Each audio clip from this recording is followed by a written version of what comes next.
Raw Hogan for the Boxing Voice. I'm delighted to be here with Josh Kelly here at the Wasserman Centre. Yeah. Do you still go by the nickname Pretty Boy? Nah, listen, mate. Call us what you want. Call us what. Listen, I've got a. It's what I like to abbreviate it, just PBK chunk. It's just. I don't know what it stands for. It is what it is. Do you know what I mean? And that's what I like to roll with. But you can do what you want with it. So yeah. Well, it's still apt. Yeah. Exactly. Yeah, welcome back. Thank you. Must have been a frustrating time being out of the ring. Yeah, it has been, but it's been time to learn, grow, and learn myself more than anything. So it's been a good time as just to be able to sit, relax, take in what's went on, have a look at my first half of my career and say, listen, these are the things I want to do moving forward, and to make the second half even better. So it's been a good time to reflect. Mm-hmm. I mean, you mentioned there about first loss, how much it hurt you. I mean, I know fighters, you never go into a fight thinking you're going to lose, but surely when you start your career, in the back of your mind, you must know that over the course of your career, you will probably take some L's. Yeah, I mean, we're all humans at the end of the day. Like on the right night against the right person, you'll get the win. On the wrong night against the wrong person, you lose. It's like it stars make fights. So it is what it is. And like you gotta, like I said, you gotta be able to just reflect on it. It hurts.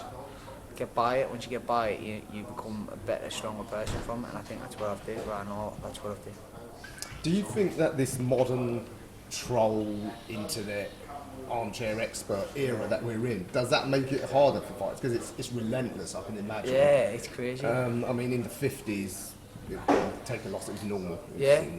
Yeah. You come back from it. Yeah. Is that the difficulty, the sheer scale of the criticism? Nah, like, listen, as a fighter, you're in there, you put yourself available to these people to be able to see that, so you got to just be able to, you brush it off in a sense, like it is what it is. These people have got the right to come on and say what they want to say, so it's social media, so let them crack on, but it's good in some ways. It helps push people further, helps elevate people. You can get fights quicker, people can shout their mouth off and get bigger fights for what they expected to get, but at the same time, like you said, it highlights a loss a lot more than back in the day, because if you were a Hearns fan, or a Hagler fan, or a Leonard fan, or a Duran fan, they all boxed each other and they all beat each other, so you'd always be backing the one who you thought, listen, I think Leonard's going to win this next one, And I like that. To be honest, I'm an old school fan like that. I've always, doesn't matter if the guys have lost or won, if I admire their style and admire them as a boxer, I follow them. So,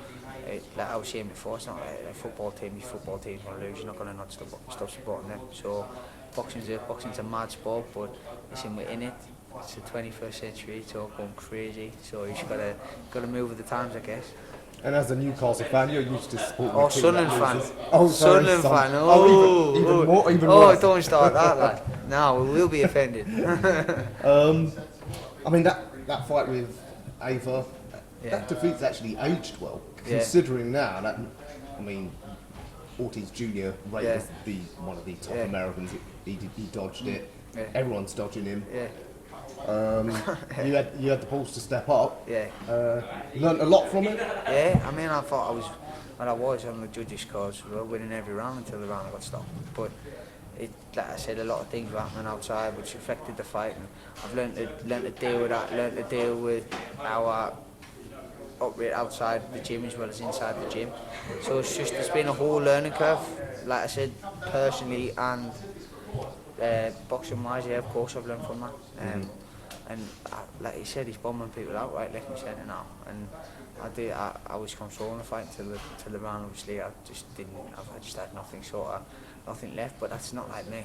I can do round and rounds and rounds. So that's a little blip, but it wasn't the Josh Kelly I'm used to feeling like. So next time out, it's going to be different. Absolutely, and even in that 6th round, I never thought you looked particularly hurt. Like your eyes were clear. Yeah, I wasn't hurt. It was just totally exhausting. Yeah, everything. It's like I was running a marathon in my head every day in my personal life, and then having to run a PB in real life on the day you're actually running, like the day you're actually competing. So that was the hard part. So it was just like compound interest effect. You just keep doing it for a couple of weeks, then it comes to a head on the day you really need to say, right, I need to feel myself, and then you're just like, couldn't get there. But I wasn't really hurt. I was just total exhaustion. I just sort of, to be honest, my head was clear as I went down the second time. I went to get back up and I seen the towel come in. I was like, oh.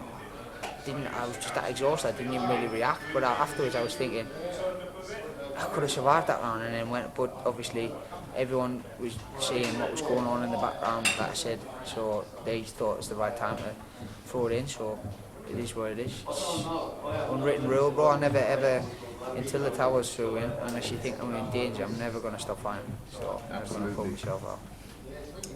I mean, you mentioned the whole issue around weight making. I mean, the talk of going up to 154. I brought this issue up with some other coaches as well. In some weight classes, yours in particular, and the lighter weight classes, some of these Mexicans and Americans, they boil off insane amounts of weight.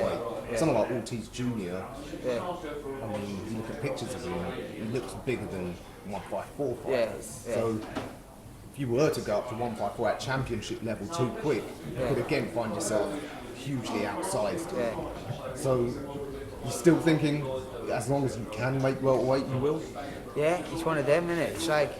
It's one of them where you think, do you want to be, if I do welterweight properly, I'm strong, I'm fit, I'm healthy for 12 rounds, but it's a super welterweight, well, that extra weight gives us that little bit extra energy, that little bit extra power, a little bit extra size to carry through that 12, because it's not like MMA where we're boiling ourselves down to then lie on top of someone to feel big and strong, because that's what they're doing, gripping people up and wanting to feel the weight on top of them.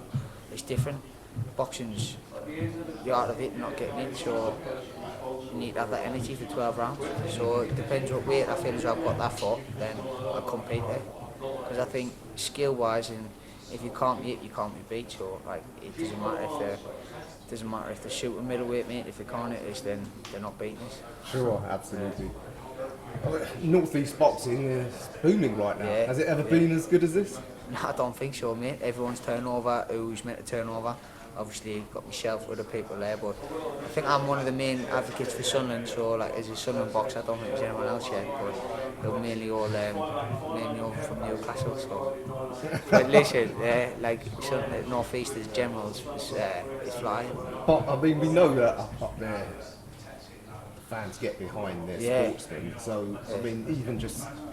You've got the McCormack brothers, one who's around your weight class. Is it Luke? I can't remember. Troy Williamson is just at 154, banging people out and getting involved. I mean, you could just have some local derbies alone, which would sell out hugely. That's what I'm saying, mate. The stadiums we haven't had a derby day in ages, so Newcastle and Sunderland, why not try that? Why not try and get a boxer who's from Newcastle and I'm from Sunderland? Let's get it on. You know what I mean? I'll fight all of them. You and McCormack would be added bonus, 2 Olympians.